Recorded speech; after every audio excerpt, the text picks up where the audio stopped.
Hello बच्चों, आज हम लोग cell the unit of life का लास्ट लेक्चर पढ़ेंगे जो है न्यूक्लियस। हमने cell the unit of life को 7 लेक्चर में ख़त्म किया है।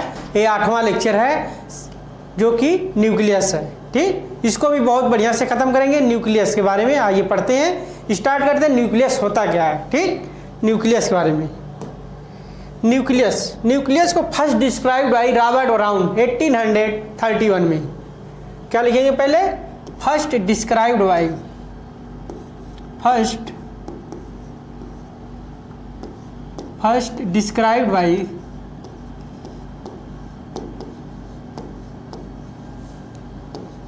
रॉबर्ट ब्राउन नामक साइंटिस्ट है। रॉबर्ट ब्राउन कब किए थे? 1831 में। ठीक, न्यूक्लियस को पहले रॉबर्ट ब्राउन नामक वैज्ञानिक 1831 में डिस्क्राइब किए थे। फिर इसके बाद एक और साइंटिस्ट थे जिनका नाम था फ्लेमिंग। फ्लेमिंग साहब ने बाद में न्यूक्लियस को स्टैंड किया बेसिक डाई में। तो बाद में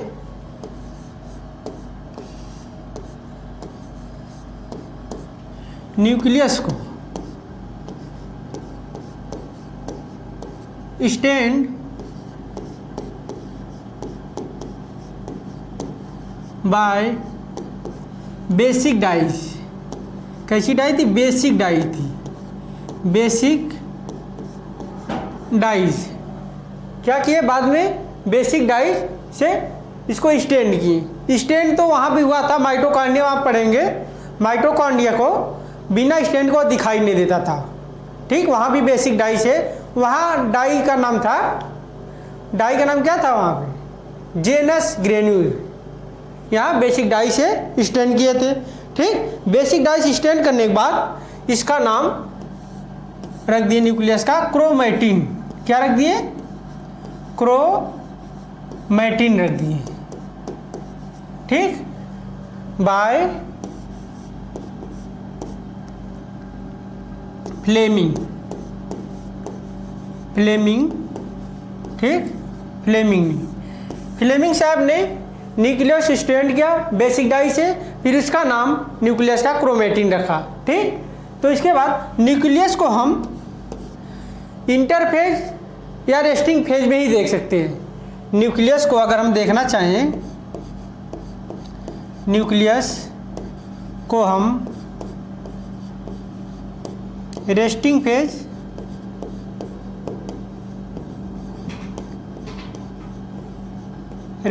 या क्या बोलते हैं? इंटरफेज।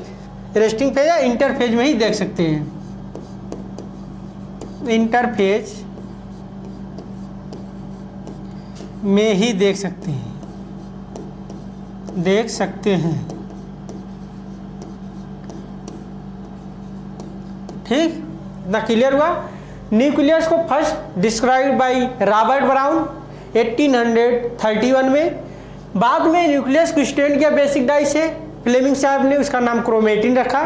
ठीक, न्यूक्लियस को हम या तो इंटरफेज में देख सकते हैं या तो रेस्टिंग फेज में देख सकते हैं। आइए, तो रेस्टिंग फेज। ठीक, न्यूक्लियस में कंसिस्ट होता है, किससे किससे मिलकर बना होता है? न्यूक्लियर इनवलप होता है, न्यूक्लियोप्लाज्म होता है, न्यूक्लियोलस होता है एंड क्रोमैटिन मटेरियल होता है। आइए न्यूक्लियस के फिगर से समझते हैं। वाह, ये है न्यूक्लियस का फिगर, कितना प्यारा फिगर है। तो इसके बीच में जो प्लाज्म भरा होता है, मान लीजिए प्लाज्म है, इसको क्या बोल दिया जाता है? न्यूक्लियोप्लाज्म। क्या बोल दिया जाता है बच्चों? न्यूक्लियोप्लाज्म।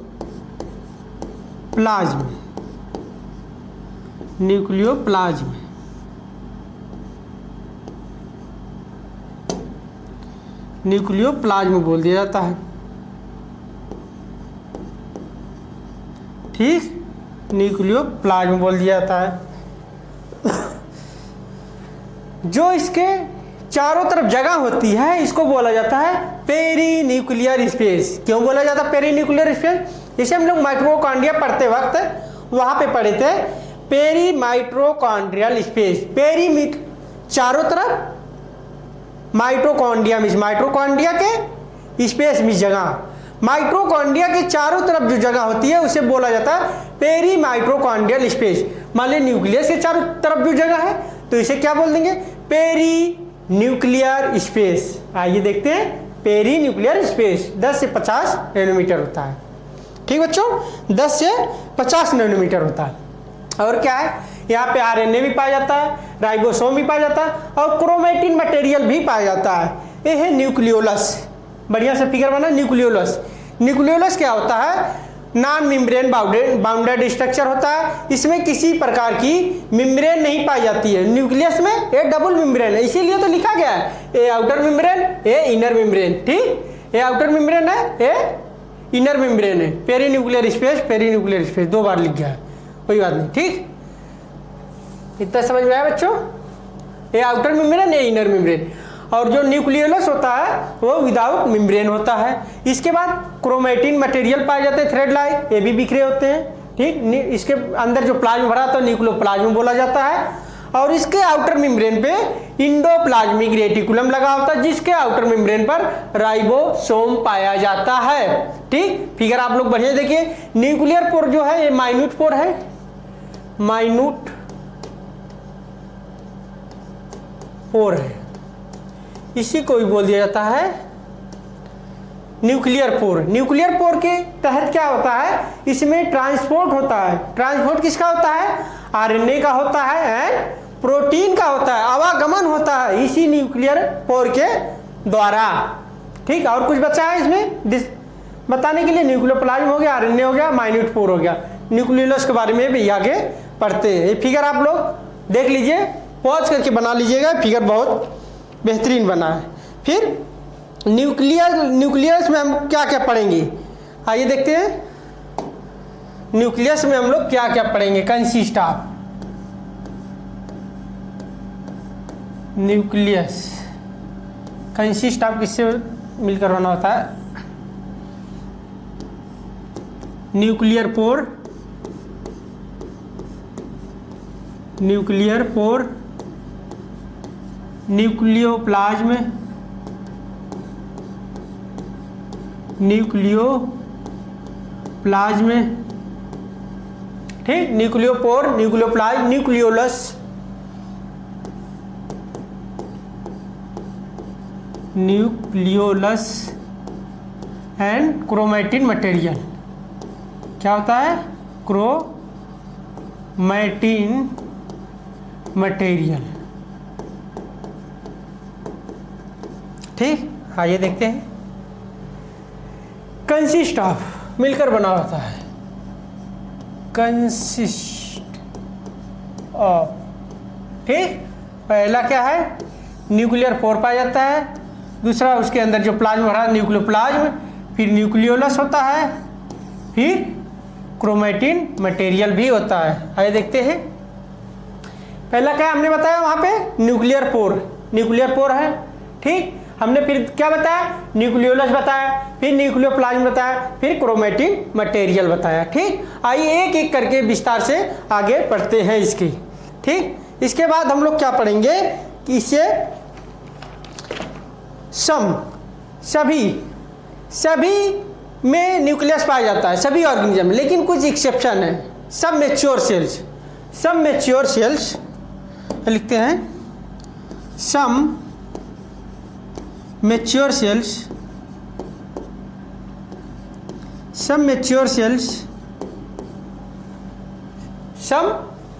Sales lack nucleus.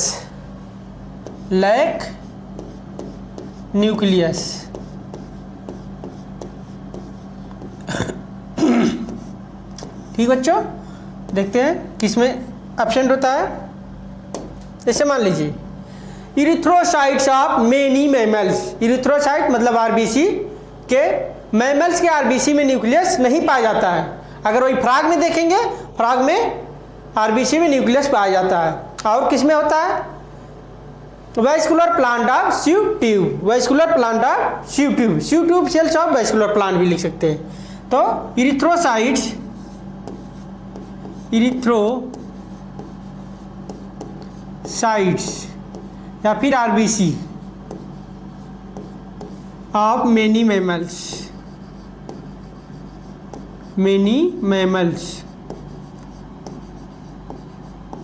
ठीक बच्चों, यहाँ पे क्या हो जाएगा, सीव ट्यूब वैस्कुलर प्लांट्स। ठीक, हमने क्या लिखा, सम मैच्योर सेल्स लैक मतलब कमी, नहीं पाया जाता है न्यूक्लियस। ठीक, इधर समझ में आया बच्चों, some mature cells like nucleus, erythrocytes of many mammals and sieve tube of vascular plants. ठीक, देख लीजिए आप लोग। तो इसके आगे पढ़ेंगे न्यूक्लियोलस। क्या पढ़ेंगे, nucleolus.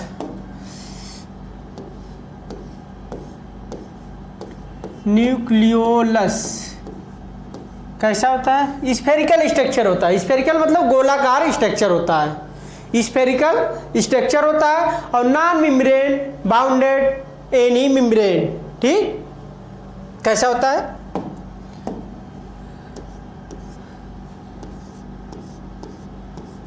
Spherical structure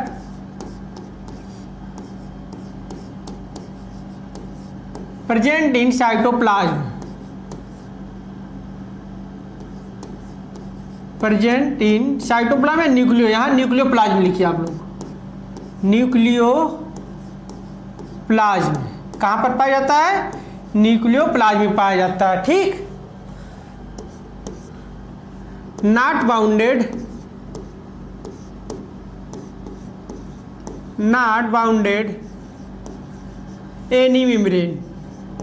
any membrane मतलब मेम्ब्रेन लेस होता है, मेम्ब्रेन लेस होता है। ठीक, मेम्ब्रेन लेस होता है, इसमें किसी प्रकार की मेम्ब्रेन नहीं पाई जाती है। ठीक, मान लीजिए ये डीएनए है, ये डीएनए है, डीएनए को हम ट्रांसक्रिप्शन कराएंगे तो आरएनए बन जाएगा। एक डीएनए है, मान लीजिए एक डीएनए है, डीएनए मान लीजिए ट्रांसक्रिप्शन करा दिए हम, ट्रांसक्रिप्शन कराने पर स्मॉल आर और आरएनए बन जाता है। इसको बोला जाता है राइबोसोमल आरएनए। तो इसको क्या कर देंगे, दे एक्टिव, न्यूक्लियस के बारे में लिखेंगे, दे एक्टिव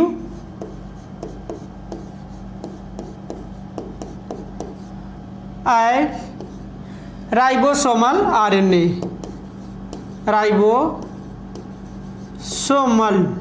राइबोसोमल आरएनए। इतना न्यूक्लियस के बारे में एनसीईआरटी में दिया है। ठीक, न्यूक्लियस कैसा होता है, स्फेरिकल स्ट्रक्चर होता है, मतलब गोलाकार ऐसे स्ट्रक्चर होता है, लेकिन मेम्ब्रेन नहीं होती, किसी प्रकार की मेम्ब्रेन नहीं होती है। प्रेजेंट इन न्यूक्लियोप्लाज्म में पाया जाता है, not bounded any membrane, membrane less होता है। मेम्ब्रेन लेस एनसीईआरटी में 3 ऑर्गेनिज्म है, मतलब ऑर्गेनल है। एक न्यूक्लियोलस हो गया, दूसरा सेंट्रियोल हो गया जो कि एनिमल सेल्स में पाया जाता है, तीसरा इंक्लूजन बॉडी हो गई। ठीक, इतना हो गया। डीएनए मान लीजिए, डीएनए ट्रांसक्रिप्शन कराएंगे तो आरएनए बनेगा, they active as the ribosomal RNA. ठीक, इसके बाद पढ़ेंगे क्रोमैटिन मटेरियल के बारे में। क्रोमैटिन मटेरियल के बारे में पढ़ेंगे हम लोग। क्रोमैटिन मटेरियल 2 तरह का होता है। Chromatin material, chromatin material, chromatin material कितने प्रकार का होता है, 2। कौन कौन सा होता है, एक होता है हेट्रोक्रोमैटिन। क्या होता है, हेट्रोक्रोमैटिन, हेट्रोक्रोमैटिन।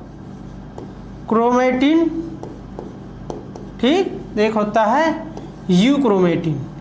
कौन सा होता है, यूक्रोमैटिन होता है। ठीक बच्चों, यूक्रोमैटिन होता है, इसके बारे में तो पढ़ते हैं। ठीक, तो हम हेट्रोक्रोमैटिन को याद करने के लिए एक ट्रिक बताते हैं, HD। आप भाई किसी वीडियो को देखते हैं, सपोज आप जानिए कौन सी वीडियो देखते हैं, गाने देखते हैं या फिर ऑनलाइन पढ़ाई करते हैं, तो HD में ही आपको अच्छा लगता है, तो इसे आप याद रखिए HD मतलब हेट्रोक्रोमैटिन जो है डेंसली पैक्ड होता है। कैसा होता है? डेंसली पैक्ड होता है, डेंसली पैक्ड होता है। और इसको याद करने के लिए ईलू, क्या निमोनिक्स है? ईलू। ठीक, मतलब ई क्रोमैटिन कैसा होता है? लूजली पैक्ड होता है, लूजली पैक्ड होता है। ठीक, इतना समझ में आ गया? डेंसली पैक होता है, लूजली पैक होता है। एक ऐसा होता है, इसके बारे में डार्क स्टैंड होता है, D for densely, D for dark stand, इस पे पाया जाता है, डार्क स्टैंड पाया जाता है, स्टैंड पाया जाता है। और इसमें लाइट स्टैंड पाइए, L for loosely, L for light stand, light stand. ठीक, इतना क्लियर हो गया? हेट्रोक्रोमैटिन डेंसली पैक होता है और डार्क स्टैंड होता है। यूक्रोमैटिन जो होता है लूजली पैक होता है और लाइट स्टैंड होता है। ठीक, ट्रांसक्रिप्शनली एक्टिव होता है। एक होता है ट्रांसक्रिप्शनली इनएक्टिव, एक होता है ट्रांसक्रिप्शनली एक्टिव। तो ये क्या होता है? ट्रांसक्रिप्शनली एक्टिव होता है,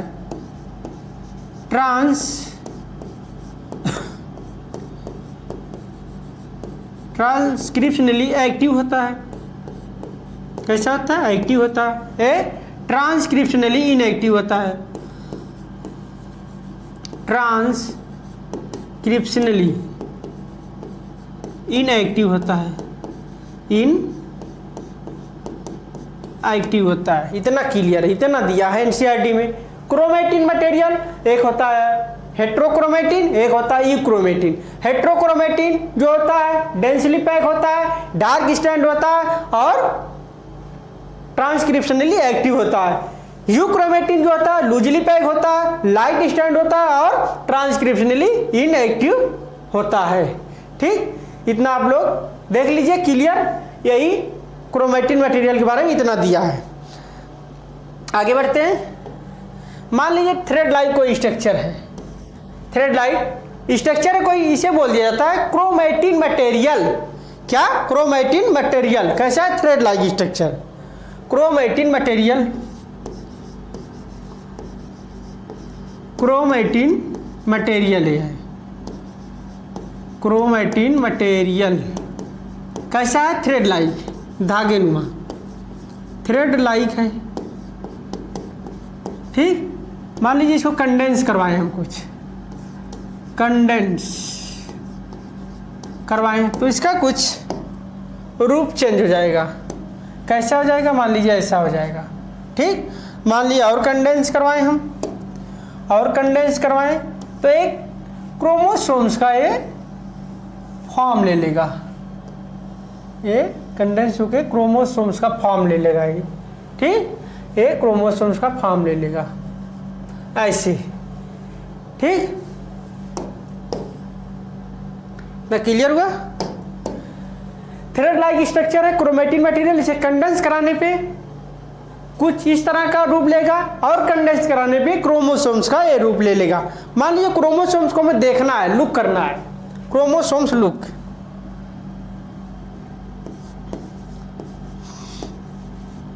क्रोमोसोम लुक हमें देखना है, किसमें क्लियर दिखाई देगा?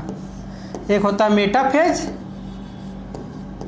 मेटाफेज, एक होता है एनाफेज, एक होता है एनाफेज। मेटाफेज में इसकी मार्फोलॉजी हम देख सकते हैं, क्या देख सकते हैं? क्लियर इसकी मार्फोलॉजी देख सकते हैं, लेकिन एनाफेज में इसका शेप हम क्लियर देख सकते हैं। क्यों देख सकते हैं? इसके बारे में देखते हैं क्यों देख सकते हैं। बेस्ट स्ट्रक्चर एंड मार्फोलॉजी देख सकते हैं किसमें? मेटाफेज में। बेस्ट स्ट्रक्चर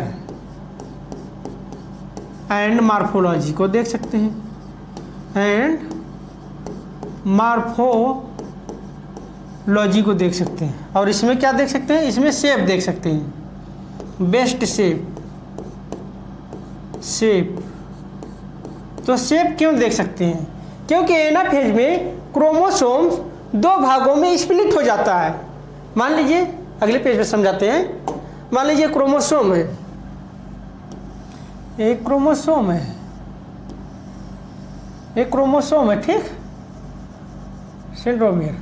क्रोमोसोम्स को हम एनाफेज में जब देखेंगे, एनाफेज, तो ये 2 भागों में स्प्लिट हो जाता है, 2 भागों में स्प्लिट हो जाता है, ठीक। तो ऐसा कुछ शेप बन जाता है, इसका कुछ ऐसा शेप बन जाता है। तो इसको हम आसानी से इसका शेप देख सकते हैं। इसीलिए एनसीईआरटी में लिखा है क्रोमोसोम्स को एनाफेज में बेस्ट हम देख सकते हैं। इसको आप पढ़ेंगे cell cycle and cell division में, 11th एनसीईआरटी चैप्टर नंबर 9 में, एकदम एक इसके बारे में, कैसे इस प्रोफेज में, टीलोफेज में, एनाफेज में, मेटाफेज में सबकी एक जानकारी बताएंगे। उसमें सबसे जो है पेज नंबर 126 पे है, सबसे इंपॉर्टेंट है उसका मियोसिस फर्स्ट को 5 भागों में डिवाइड किया गया है क्रोमोसोमल बिहेवियर के आधार पे, ठीक। लेप्टोडिन, जाइगोडिन, पैचिटिन, डिप्लोडिन, डायकानेसिस, जो सब वहाँ की बातें हैं। यहाँ की बातें बस इतनी है, ठीक। इसके आगे पढ़ते हैं। मान लीजिए कि हम क्रोमोसोम्स का एक फिगर बनाते हैं बढ़िया सा, इसी में सब समझ लेंगे। ये है क्रोमोसोम्स का एक फिगर, ठीक। क्रोमोसोम्स का एक प्यारा सा फिगर है। यहाँ पे पाया जाता है सेंट्रोमियर। सेंटर में क्या पाया जाता है? सेंट्रोमियर। ये क्या है बच्चों? सेंट्रोमियर है, सेंट्रोमियर है। फिर यहाँ पे ऐसे कुछ इस शेप का बना होता है, मान लीजिए इसे बोला जाता है काइनेटोकोर। कलर नहीं चेंज हुआ क्या भाई? पता नहीं कैसे। इसे बोला जाता है काइनेटोकोर, दोनों तरफ होता है। क्या बोला जाता है? काइनेटोकोर, काइनेटोकोर, ठीक। ये क्या है? ये दोनों सिस्टर क्रोमैटिड्स हैं, सिस्टर क्रोमैटिड्स, ठीक। ये है पूरा कंप्लीट क्रोमोसोम। सेंट्रोमियर बीच में है, इसमें कुछ ऐसे स्ट्रक्चर पाए जाते बटन जैसे, इसको बोला जाता है काइनेटोकोर, ठीक। अब आइए, क्रोमोसोम्स को 4 भागों में डिवाइड किया गया है। क्रोमोसोम्स को 4 भागों में डिवाइड किया गया है। क्रोमोसोम्स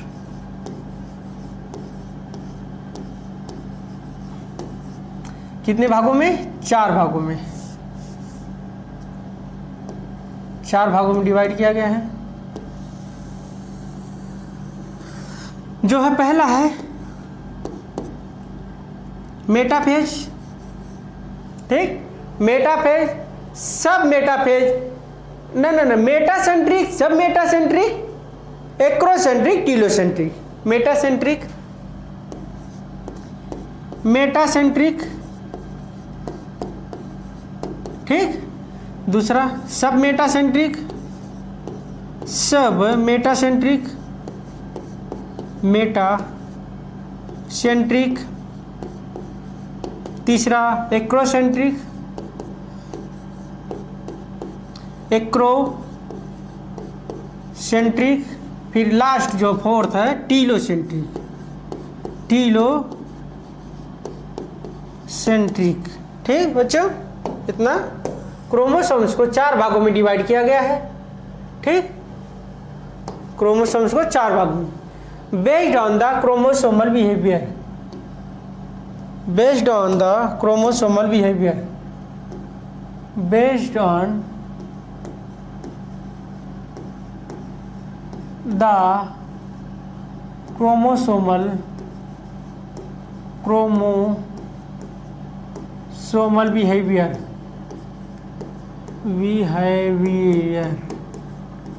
ठीक। अच्छा, इतना क्लियर हो गया। किस बेस पे क्रोमोसोम्स को 4 भागों में डिवाइड किया गया है? मेटासेंट्रिक, सब मेटासेंट्रिक, एक्रोसेंट्रिक एंड टीलोसेंट्रिक। किसके आधार पर? Chromosomal centro position of the centromere, position of cell cycle and cell division में घुसने लगे बच्चों। पोजीशन ऑफ द सेंट्रोमियर के आधार पे, किसके आधार पे? पोजीशन ऑफ द सेंट्रोमियर, गलत हो जाता, पोजीशन ऑफ द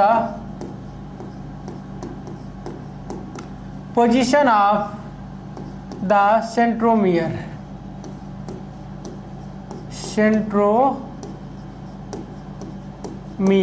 ठीक। सेंट्रोमियर के पोजीशन के आधार पे 4 भागों में, मेटासेंट्रिक, सब मेटासेंट्रिक, एक्रोसेंट्रिक एंड टीलोसेंट्रिक। तो बच्चों मेटासेंट्रिक किससे बोला जाता है? मेटासेंट्रिक बोला जाता है, मान लीजिए इसके थ्रू हम समझते हैं। मेटासेंट्रिक किसको बोला जाता है? सेंट्रिक, जो सेंट्रिक होता है, सेंट्रोमियर होता है, इस एकदम बीच में होता है, दोनों 2 इक्वल पार्ट में ऐसे डिवाइड होते हैं, इसको बोला जाता है मेटासेंट्रिक। मान लीजिए सेंट्रोमियर है, सेंट्रोमियर एकदम बीच में है, देखिए, मान लीजिए सेंट्रोमियर है, ठीक, ये ऊपर का फेज है, ये नीचे का फेज है क्रोमोसोम्स का। तो कैसे बोला जाता है? Centromere present at the middle, centromere present at the middle. तो पहले में क्या लिखेंगे हम लोग? Centromere present at the middle, centromere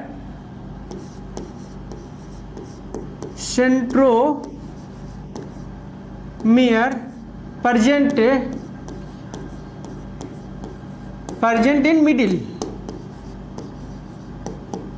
एकदम मिडिल में प्रेजेंट होगा। मान लीजिए ए, सेंट्रोमियर एकदम बीच में पाया जाता है, सेंट्रोमियर,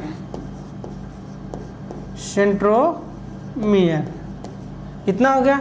और सब मेटासेंट्रिक में क्या होता है? सब मेटासेंट्रिक में मान लीजिए पहले यहाँ पाया गया सेंट्रोमियर, लाइन दिखाई दे रही होगी, ब्लैक कलर की पट्टी है, डार्क है, ये सेंट्रोमियर यहाँ पाया गया। सब मेटासेंट्रिक में क्या होता है? सेंट्रोमियर यहाँ पाया जाता है, slightly away the middle centromere, middle के थोड़ा से ऊपर, इसे बोला जाता है सब मेटासेंट्रिक। मान लीजिए यहाँ पाया जाता है, नीचे वाला भाग लॉन्ग हो गया, ऊपर वाला स्मॉल हो गया, इसे बोला जाता है सब metacentric, slightly away from middle, slightly away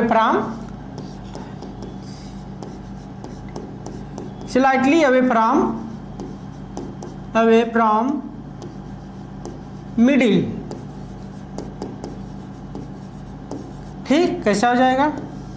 ये मान लीजिए ऐसा हो गया, ये ऊपर वाला थोड़ा छोटा हो जाएगा, ठीक, ये हो गया सब मेटासेंट्रिक। एक्रोसेंट्रिक में क्या होता है? एक्रोसेंट्रिक में और ऊपर हो जाएगा, ये यहाँ पे इंड में एकदम पाया जाएगा, ये है सेंट्रोमियर, मान लीजिए मेरा ये हाथ जो है सेंट्रोमियर मान लीजिए, ठीक, ये स्मॉल पार्ट, ये लॉन्ग पार्ट, इसे बोला जाता है एक्रोसेंट्रिक, ठीक। टीलोसेंट्रिक में क्या पाया जाता है? मान लीजिए एकदम टीलो पे, एकदम टर्मिनल पे पाया जाता है, इसे बोला जाता है, ये सेंट्रोमियर एकदम टर्मिनल पे पाया जाता है, इसे बोला जाता है टीलोसेंट्रिक, ठीक। इसी के तहत हम लोग मान लीजिए ये centromere present is the terminal, यहाँ टीलोसेंट्रिक हो जाएगा।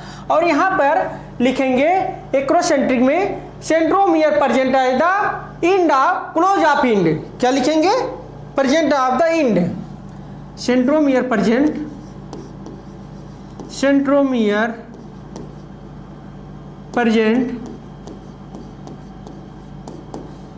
इंड में एकदम ऊपर, और यहाँ पे क्या लिखेंगे? टर्मिनल पे पाया जाता है, टर्मिनल पे सेंट्रोमियर प्रेजेंट, सेंट्रोमियर प्रेजेंट। ठीक, यहाँ फिगर बना देते हैं। ये टर्मिनल पे एकदम पाया जाता है, एकदम इंड पे पाया जाता है, यहाँ टर्मिनल पे एकदम पाया जाता है, कुछ बच्चा ही नहीं यहाँ। ठीक, ये फिगर है, देखिए क्रोमोसोम्स को 4 भागों में डिवाइड किया। पोजीशन ऑफ सेंट्रोमियर के आधार पर मेटासेंट्रिक, सब metacentric, acrocentric and telocentric. Metacentric को क्या बोला जाएगा? Centromere present at the middle, एकदम मिडिल में उपस्थित होगा सेंट्रोमियर। ये मान लीजिए ऐसे है, सेंट्रोमियर एकदम बीच में होगा, इसे बोला जाता है मेटासेंट्रिक। और स्लाइटली हमें मिडिल, सब मेटासेंट्रिक। इंड पे अगर पाया जाए तो इसे क्या बोला जाता है? एक्रोसेंट्रिक, एकदम टर्मिनल पॉइंट पे पाया जाता है, इसे बोला जाता है टीलोसेंट्रिक। ठीक बच्चों, इतना आप लोगों को उम्मीद है कि पूरा क्लियर हो गया होगा। फिर एक और छोटा सा टॉपिक है लास्ट में दिया, सैटेलाइट क्या होता है? सैटेलाइट, सैटेलाइट क्या होता है? मान लीजिए क्रोमोसोम है, एक क्रोमोसोम है, ठीक। क्रोमोसोम ये मान लीजिए सेंट्रोमियर है, ये क्या बच्चों? सेंट्रोमियर, सेंट्रोमियर है। यहाँ पे काइनेटोकोर हो गया, इसे क्या हो गया? काइनेटोकोर, काइनेटोकोर हो गया, ठीक। यहाँ पे कुछ स्मॉल फ्रेगमेंट लाइक स्ट्रक्चर पाए जाते हैं, इसके टर्मिनल पॉइंट पे स्मॉल फ्रेगमेंट लाइक स्ट्रक्चर पाए जाते हैं, स्मॉल फ्रेगमेंट लाइक स्ट्रक्चर पाए जाते हैं, small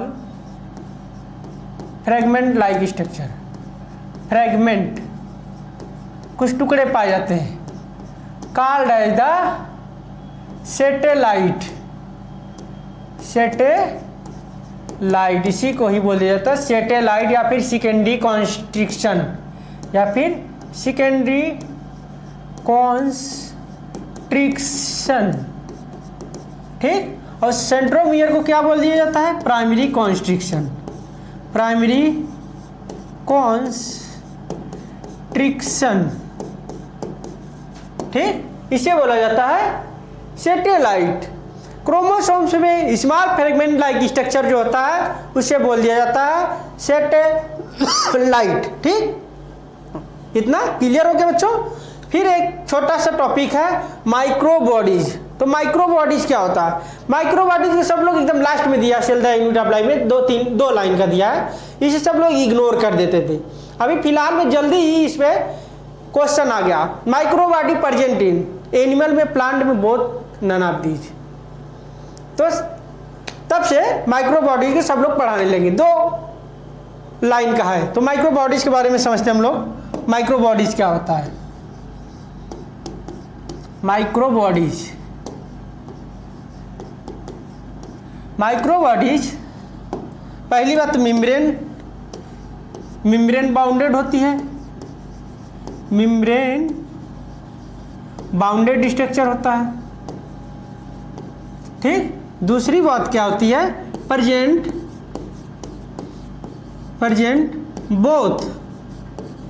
both plants and animals, पहली बात मेम्ब्रेन बाउंडेड होती है, सिंगल मेम्ब्रेन होती है।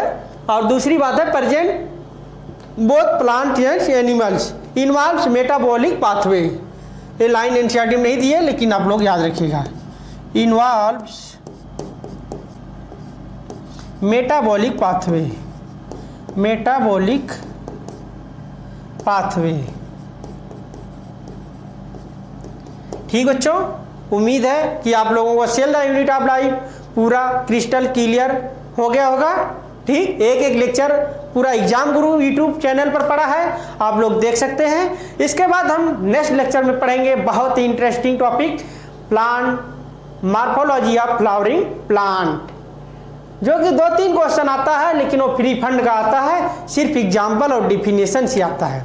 ठीक बच्चों, तो आज की बातें यहीं तक, बाकी बातें नेक्स्ट लेक्चर में। थैंक यू, धन्यवाद।